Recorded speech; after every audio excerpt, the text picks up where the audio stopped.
Hello guys, I am Neeraj Singh from channel N Singh classes. Students, आज हम study करेंगे mitochondria के बारे में। देखिए जो माइटोकॉन्ड्रिया जो है ये दो टर्म से बना हुआ है। तो एक दो ग्रीक टर्म है, दो ग्रीक टर्म से बना हुआ है। एक है माइटो, माइटो मीन्स होता है थ्रेड, और दूसरा जो टर्म है वो है कॉन्ड्रिया। कॉन्ड्रिया मतलब होता है ग्रेनुल्स। क्या है? दो टर्म से बना हुआ है। एक है माइटो, माइटो मीन्स होता है थ्रेड, और कॉन्ड्रिया मीन्स ग्रेनुल्स। ये जो माइटोकॉन्ड्रिया है ये साइटोप्लाज्मिक स्ट्रक्चर है। साइटोप्लाज्मिक स्ट्रक्चर का मतलब है कि आप जूनियर क्लास में पढ़े होंगे कि सेल को तीन पार्ट में बांट देते हैं, प्लाज्मा मेम्ब्रेन, आउटर मेम्ब्रेन, और बीच में सेंटर में जो होता है वो न्यूक्लियस होता है। जैसे देखिए ये क्या है, ये सेल है और बीच में क्या है, ये न्यूक्लियस है। ये क्या है, प्लाज्मा मेम्ब्रेन है जैसे आप जानते हैं, और ये क्या है, ये न्यूक्लियस। ठीक है, और इसके बीच में ये जो स्पेस है इसको क्या कहते हैं, साइटोप्लाज्म कहते हैं। ये आप जूनियर क्लास में पढ़ चुके हैं। ये क्या है, साइटोप्लाज्म। और इस एरिया में, इस रीजन में जो भी स्ट्रक्चर पाया जाता है उसको कहते हैं साइटोप्लाज्मिक स्ट्रक्चर, जिसको और क्या कहते हैं, सेल ऑर्गेन्स कहते हैं। तो यानी इसी एरिया में स्ट्रक्चर पाया जाता है कौन, माइटोकॉन्ड्रिया। ठीक है स्टूडेंट्स, तो माइटोकॉन्ड्रिया जो था, सबसे पहले माइटोकॉन्ड्रिया एक साइंटिस्ट थे जिनका नाम था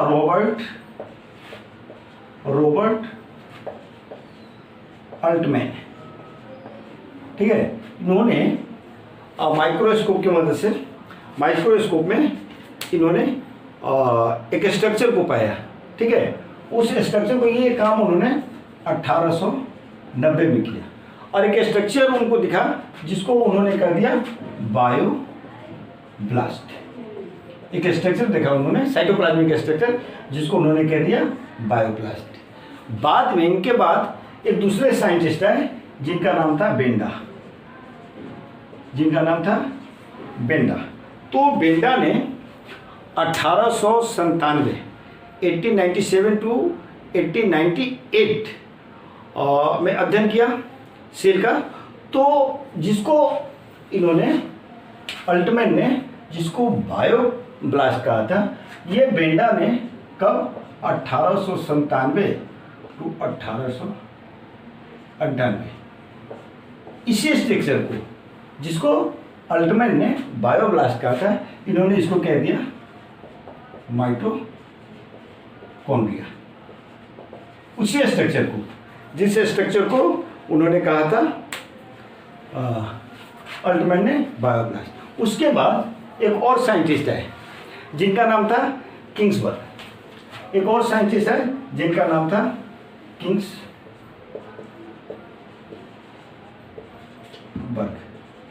किंग्सबर्ग ने कहा कि ये जो माइटोकॉन्ड्रिया या जो बायोब्लास्ट है, इसका सीधा सीधा रिलेशन है सेलुलर रेस्पिरेशन से। सेलुलर रेस्पिरेशन से आप समझते हैं सेलुलर रेस्पिरेशन, जूनियर क्लास में पढ़े होंगे सेलुलर रेस्पिरेशन के बारे में। ठीक है, तो उन्होंने कह दिया कि ये सेलुलर रेस्पिरेशन सीधा सीधा रिलेशन है, यानी यहाँ रेस्पिरेशन होता है, सेल के अंदर जो रेस्पिरेशन होता है वो माइटोकॉन्ड्रिया के में अंदर होता है।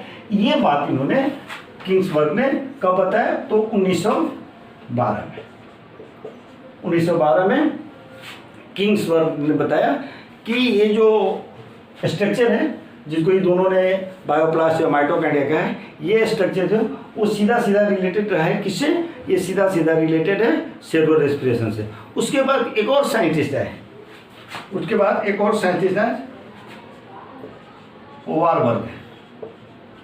वारबर्ग एक साइंटिस्ट है जिन्होंने बताया कि इस माइटोकॉन्ड्रिया में एंजाइम पाया जाता है, और ये एंजाइम रेस्पिरेशन में और सब एक्टिविटी में भाग लेता है। ये इन्होंने बताया कब, 1913 में क्या कहा कि ये एंजाइम से रिलेटेड है।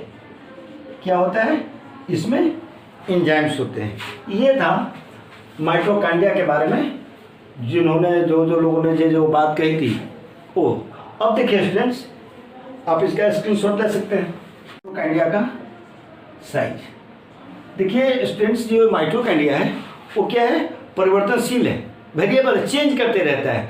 तो इसका विड्थ जो होता है, जनरल जो इसका विड्थ होता है ये 0.2 माइक्रोमीटर टू 2 माइक्रोमीटर होता है। ठीक है, याद रखिएगा ये वेरिएबल होता है, चेंज होते रहता है। ठीक है, और इसका साइज जो जनरली होता है वो ये होता है। और लेंथ, इसका लेंथ लिख लीजिए, ये लेंथ है 20 माइक्रोमीटर टू 40 माइक्रोमीटर होता है, ये इसका लेंथ होता है। अब कुछ ऐसे भी जगह हैं जहाँ ये चेंज करते रहते हैं। ठीक है, इसका जो लेंथ होता है और या डायमीटर या इसका जो शेप होता है, साइज होता है, वो चेंज होते रहता है। जैसे देख लीजिए, ये जो पेंक्रियाज है, पेंक्रियाज के बारे में आप लोग जानते हैं। पेंक्रियाज के एक्सोक्राइन सेल में, पेंक्रियाज के एक्सोक्राइन सेल में इसका जो साइज होता है वो लगभग 20 माइक्रोमीटर लगभग इसका साइज होता है पेंक्रियाज में। सॉरी 20 नहीं, 10 माइक्रोमीटर इसका साइज होता है। किस में? पेंक्रियाज में। तो पेंक्रियाज समझते हैं एंडोक्राइन एक्सोक्राइन दोनों ग्लैंड का काम करता है। चूंकि एक ग्लैंड है तो ये दोनों तरह का काम करता है, एक्सोक्राइन और एंडोक्राइन। तो यहाँ हमने जो ये लिखा है ये एक्सोक्राइन सेल के लिए लिखा है। ठीक है, ये किसके लिए लिखा गया है? एक्सोक्राइन सेल के लिए लिखा गया है। इसके बाद स्टूडेंट्स और भी इसके जगह जैसे होता है कि एम्फीबियन समझते हैं, एम्फीबियंस oocyte में, एम्फीबियन को oocyte में इसका जो सेल होता है ये चेंज करता है, वैरी करता है, और 20 माइक्रोमीटर टू 40 माइक्रोमीटर।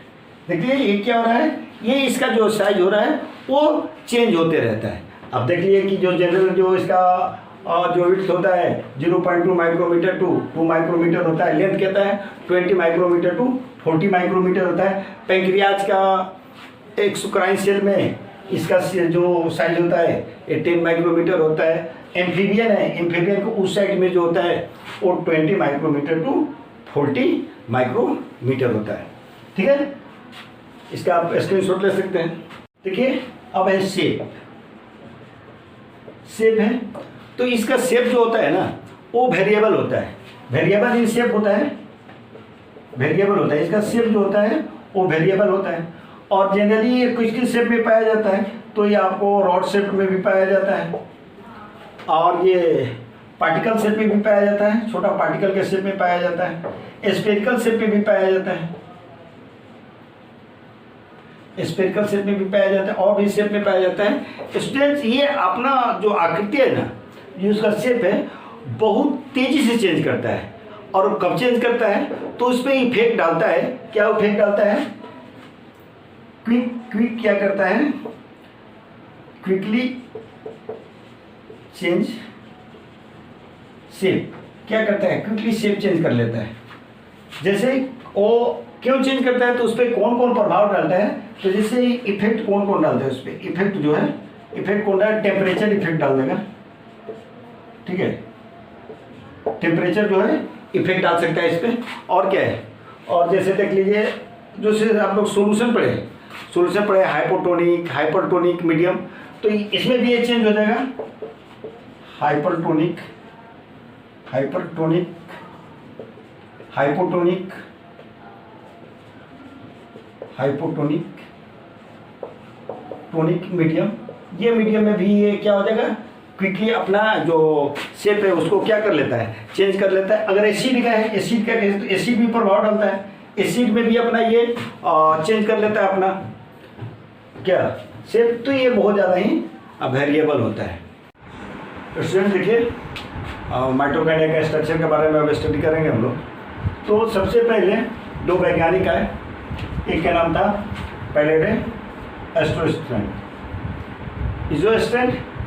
इन दोनों ने 1940 से 1950 तक इलेक्ट्रॉन माइक्रोस्कोप की मदद से स्ट्रक्चर के बारे में अध्ययन किया। चूँकि माइटोकॉन्ड्रिया बहुत टीनियस स्ट्रक्चर है, साइटोप्लाज्मिक स्ट्रक्चर साइटोप्लाज्म में पाया जाता है। तो इसके बारे में स्टडी किया कब तक, 1940 से 1950 तक। तो उन्होंने बहुत सारा इसके अंदर स्ट्रक्चर देखा, ठीक है। तो सबसे पहले इन्होंने देखा कि जो माइटोकॉन्ड्रिया है वो डबल्ड मेम्ब्रेन है। क्या है माइटोकॉन्ड्रिया? डबल्ड मेम्ब्रेन है। आपको दिखाई दे रहा है कि ये मेम्ब्रेन और ये मेम्ब्रेन, दो मेम्ब्रेन है। तो माइटोकॉन्ड्रिया डबल्ड मेम्ब्रेन है। उसके बाद इन्होंने देखा कि ये जो दोनों मेम्ब्रेन है, ये मेम्ब्रेन और ये मेम्ब्रेन, एक बाहर की तरफ मेम्ब्रेन है और एक अंदर की तरफ मेम्ब्रेन है। तो ये जो दोनों मेम्ब्रेन है, ये दोनों का स्ट्रक्चर और फंक्शन अलग अलग है। ऐसा नहीं है कि दो मेम्ब्रेन है, दोनों का एक ही स्ट्रक्चर है या एक ही फंक्शन, नहीं, दोनों का अलग स्ट्रक्चर है और अलग फंक्शन है। जैसे ये देखिए आउटर जो मेम्ब्रेन है, ये दिख रहा है आपको आउटर मेम्ब्रेन। ये जो आउटर मेम्ब्रेन होता है वो कैसा होता है? इलास्टिक होता है। Outer membrane is elastic. और जो इनर मेम्ब्रेन है, ये देख रहे हैं आपको इनर मेम्ब्रेन दिखाई दे रहा है, ये इनर मेम्ब्रेन है। इनर मेम्ब्रेन में फिंगर लाइक प्रोजेक्शन होता है, देख रहे हैं, ये फिंगर लाइक अंगुली नुमा इस तरह का स्ट्रक्चर है, ये अंगुली नुमा स्ट्रक्चर होता है और इसको कहते हैं क्रिस्टी। यानी इनर जो मेम्ब्रेन है, इनर मेम्ब्रेन में फिंगर लाइक स्ट्रक्चर बनता है और उस फिंगर लाइक स्ट्रक्चर को क्या कहते हैं? क्रिस्टी कहते हैं। और ये जो थिकनेस होता है, थिकनेस दोनों मेम्ब्रेन का, ये थिकनेस ऑफ बोथ मेम्ब्रेन, दोनों मेम्ब्रेन का जो थिकनेस है वो है 60 एंगस्ट्रम टू 70 एंगस्ट्रम। इस दोनों के बीच का ये मेम्ब्रेन होता है।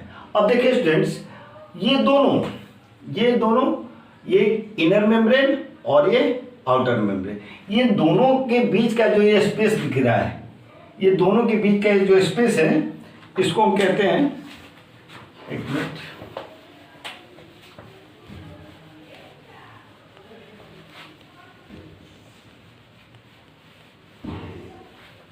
ठीक है। देखिए स्पेस बिटवीन बोथ मेम्ब्रेन, दोनों मेम्ब्रेन के बीच का जो स्पेस है, मेम्ब्रेन, इसके स्पेस को हम कहते हैं इज कॉल्ड आउटर चेंबर कह लीजिए इसको, या फिर और कह लीजिए इंटर मेम्ब्रेन स्पेस कह लीजिए, स्पेस, और क्या कहिएगा इसको, पेरीमाइटोकॉन्ड्रियल स्पेस भी कहते हैं, कॉन्ड्रियल स्पेस कहते हैं। ये इस वाला पार्ट को, ये जो पार्ट दिख रहा है आपको, इनर मेम्ब्रेन आउटर मेम्ब्रेन के बीच का जो पार्ट है, इसी को हम कहते हैं आउटर चेंबर कहते हैं, या फिर इसको कह लीजिए इंटर मेम्ब्रेन स्पेस कह लीजिए, या फिर इसको पेरीकॉन्ड्रियल स्पेस कह लीजिए, ठीक है। और स्टूडेंट्स, इसमें ना ये जो खाली स्पेस है, ये खाली स्पेस में क्या भरा है? वाटरी जूस भरा रहता है, वाटरी फ्लूइड भरा रहता है, फ्लूइड कह लीजिए, वाटरी फ्लूइड इज फिल्ड, क्या भरा रहता है? वाटरी फ्लूइड भरा रहता है। और इसके अंदर जो ये चेंबर है इनर मेम्ब्रेन के अंदर जो चेम्बरेन, ये जो स्पेस है, इसको कहते हैं इनर चेंबर,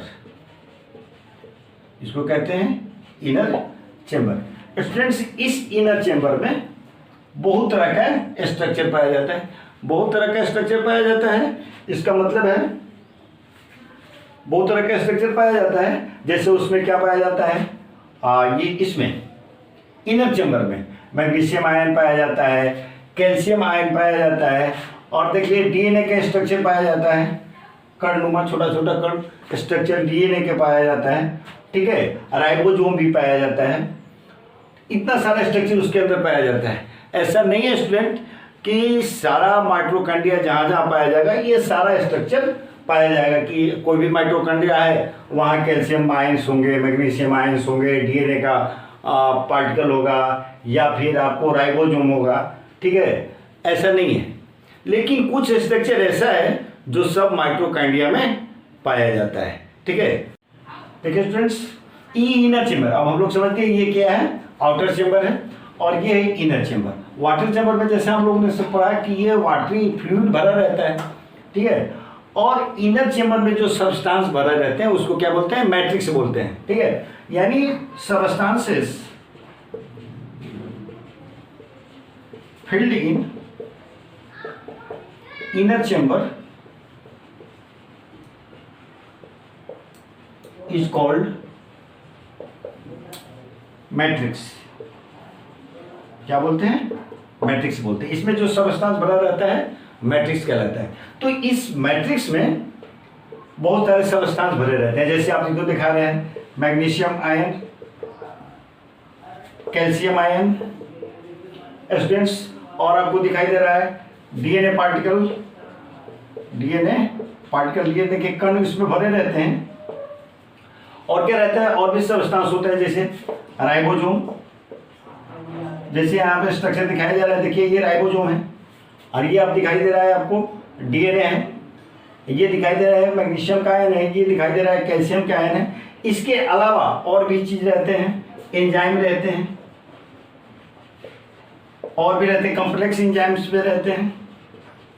ये सारा चीज कॉम्प्लेक्स एंजाइम्स भी बने रहते हैं। और ये देख रहे हैं कि ये उंगलीनुमा प्रोजेक्शन है, ये दो प्रोजेक्शन के बीच में देख रहे हैं कि ये प्रोजेक्शन है इसके बीच, और या इसके बीच ये दिख रही है स्पेस है, दोनों क्रिस्टल के बीच में एक क्रिस्टल ये है, जैसे कि हम लोग पढ़ा क्या कि इनर मेम्ब्रेन जो होता है उसमें फिंगर लाइक प्रोजेक्शन होता है। उस फिंगर लाइक प्रोजेक्शन को हम लोग क्या कहते हैं, उस फिंगर लाइक प्रोजेक्शन को हम लोग क्रिस्टी कहते हैं। तो दो क्रिस्टी के बीच में एक ये क्रिस्टी है और एक ये क्रिस्टी है, दो क्रिस्टी के बीच में स्पेस पाया जाता है, ठीक है, दो क्रिस्टी के बाद बीच में स्पेस पाया, तो इसको लिख लेते हैं द स्पेस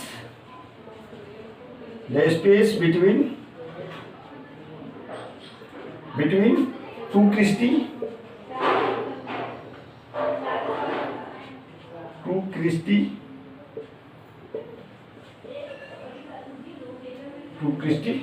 इज कॉल्ड, देखिए लिखा हुआ है, दो क्रिस्टी के बीच के स्पेस को क्या कहते हैं, इंट्रा क्रिस्टल स्पेस कहते हैं। क्या कहते हैं, इंट्रा क्रिस्टल स्पेस कहते हैं। स्टूडेंट इसको आप स्क्रीनशॉट कर लिए, आगे बढ़ते हैं।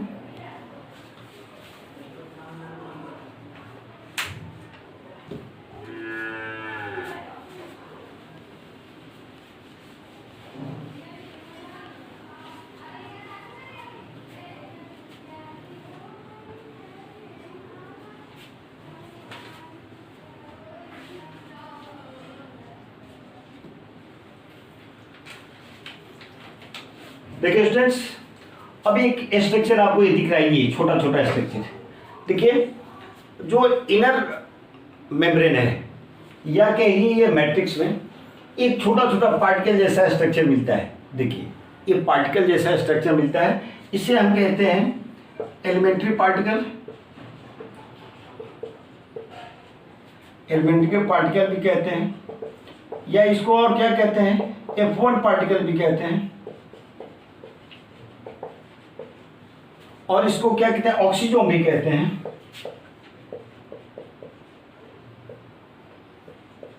ऑक्सीजोम भी कहते हैं, ये पार्टिकल पाए जाते हैं, ठीक है। ये वैज्ञानिक ने खोज किया था, जिस साइंटिस्ट ने, उसके नाम पे F1 पार्टिकल नाम पड़ा है, ठीक है स्टूडेंट। अब इसका अगर एक का अध्ययन कीजिएगा, एक को आप अध्ययन कीजिएगा, तो पाइएगा कि इसमें इस तरह का स्ट्रक्चर होता है। एक को क्या कहते हैं, हेड है, दूसरा स्टोल है, और तीसरा बेस है। ये भी मैट्रिक्स के अंदर पाया जाने वाला स्ट्रक्चर है, और इसको क्या कहते हैं, एलिमेंट्री पार्टिकल कहते हैं, F1 पार्टिकल भी कहते हैं इसको, या फिर और ऑक्सीजोम भी कहते हैं। और इसका एक नाम है और इलेक्ट्रॉन ट्रांसपोर्ट पार्टिकल भी कहते हैं, यानी इसको ETP भी कहते हैं। अब देखिए स्टूडेंट्स, ये दो पार्टिकल हैं, F1 पार्टिकल या एलिमेंट्री पार्टिकल या ऑक्सीजन जो भी कह लीजिए, इसके बीच का जो लेंथ होता है, स्पेस या लेंथ कह लीजिए, स्पेस लेंथ या लेंथ कह लीजिए, length between two F1 particle is 100 angstrom. दो F1 पार्टिकल के बीच का जो स्पेस होता है वो क्या आता है, 100 एंगस्ट्रॉम होता है।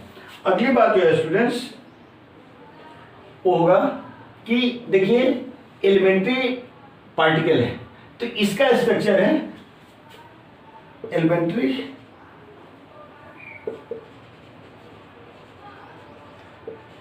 पार्टिकल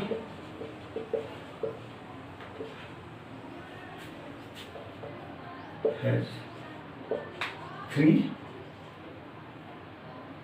स्ट्रक्चर, 3 स्ट्रक्चर इसके अंदर होता है। वो कौन कौन है, हेड है, स्टॉक है एंड स्टाल्क है और बेस है।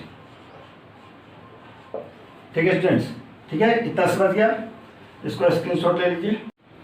स्टूडेंट्स देखिए F1 पार्टिकल है, ये F1 पार्टिकल का हम लोग जिक्र कर रहे थे, जिसमें हम लोग पढ़े कि ये 3 पार्ट में इसको बांटा जाता है F1 पार्टिकल के हेड, स्टॉक और बेस में।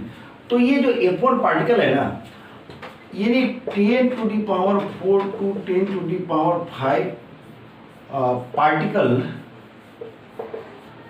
पर माइटोकॉन्ड्रिया। एक माइटोकॉन्ड्रिया में इसकी संख्या जो कितना हो सकता है, 10 to the power 4 to 10 to the power, इतना ज़्यादा संख्या में F1 पार्टिकल पाया जाता है। ये था इसका पूरा स्ट्रक्चर। ठीक है, पूरा स्ट्रक्चर एक बार हम लोग फिर से समझ लेते हैं। क्या होता है, डबल मेम्ब्रेन होता है, दोनों मेम्ब्रेन होता है, उसका अलग अलग फंक्शन होता है।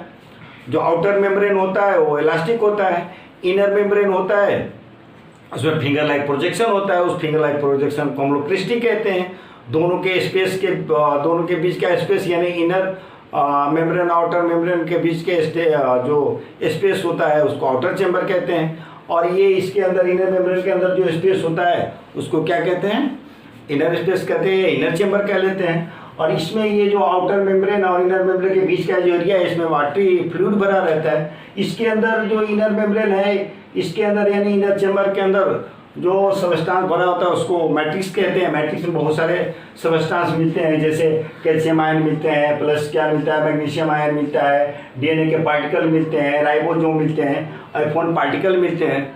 ठीक है, और ये सब कुछ जरूरी नहीं है कि एक माइटोकॉन्ड्रिया सब का सब मिले, लेकिन कुछ ऐसे पार्टिकल हैं जो आपको दिख रहा है वो सब माइटोकॉन्ड्रिया में मिलते हैं। स्टूडेंट्स ये दोनों के बीच का जो स्पेस होता है, एक क्रिस्टी और दो क्रिस्टी के बीच का जो स्पेस होता है उसको कहते हैं इंटरक्रिस्टल स्पेस। और जो ये स्पेस होता है इंटरक्रिस्टल स्पेस कहते हैं। और आउटर मेम्ब्रेन और इनर मेम्ब्रेन के बीच का जो स्पेस होता है उसको आउटर चैम्बर कहते हैं, या और भी उसका नाम है इंटर मेम्ब्रेन स्पेस भी कहते हैं, पेरिकॉन्ड्रियल स्पेस भी कहते हैं।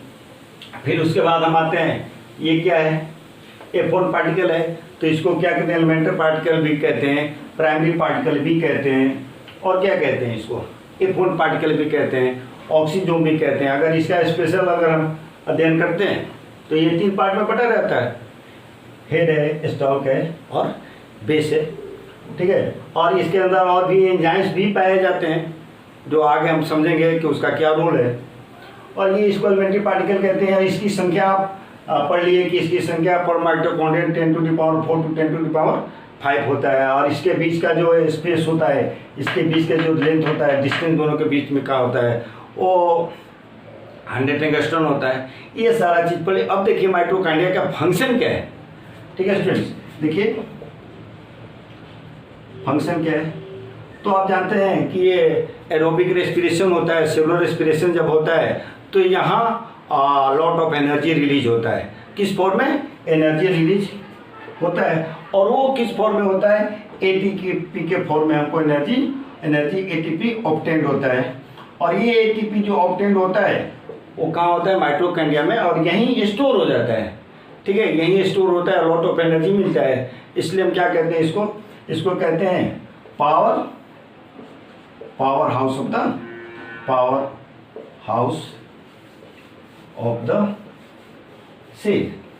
सेल का पावर हाउस कहते हैं। क्यों कहते हैं सेल का पावर हाउस?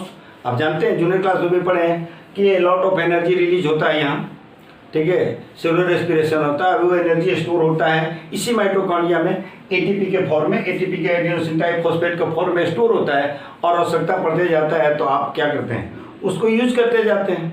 जिस तरह से आवश्यकता पड़ती है, ज़्यादा एनर्जी की आवश्यकता है तो ज़्यादा एनर्जी स्टोर है आपको माइटोकॉन्ड्रिया में, और वहाँ एटीपी के फॉर्म में उससे एनर्जी हम लेते रहते हैं। दूसरा फंक्शन जो है ये ग्लाइकोलाइसिस होता है, ठीक है, तो उसके लिए एंजाइम जो होता है माइटोकॉन्ड्रिया के बाहर मिलता है, ठीक है, माइटोकॉन्ड्रिया के बाहर मिलता है। लेकिन जब क्रेब साइकिल होता है तो उसके लिए जो एंजाइम्स होते हैं, एंजाइम्स अवेलेबल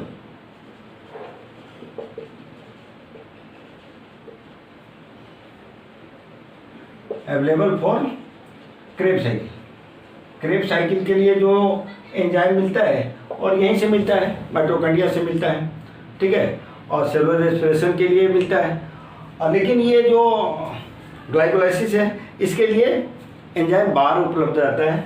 तो ये सब इसका फंक्शन है, ठीक है स्टूडेंट्स। ये फंक्शन क्या है, एटीपी मिलता है, ये निर्माण होता है, और एंजाइम से अवेलेबल होते हैं क्रेब साइकिल के लिए। हालांकि ग्लाइकोलाइसिस के लिए तो बाहर एंजाइम मिलता है। तो बहुत तरह का ये एंजाइम रिलीज करता है जो काम आता है किस चीज़ के लिए, फूड निर्माण के लिए, और बहुत सारे चीज़ के लिए एनर्जी, चूँकि आपके सब काम के लिए एनर्जी चाहिए, तो यहाँ लॉट ऑफ एनर्जी मिलता है। Thank you.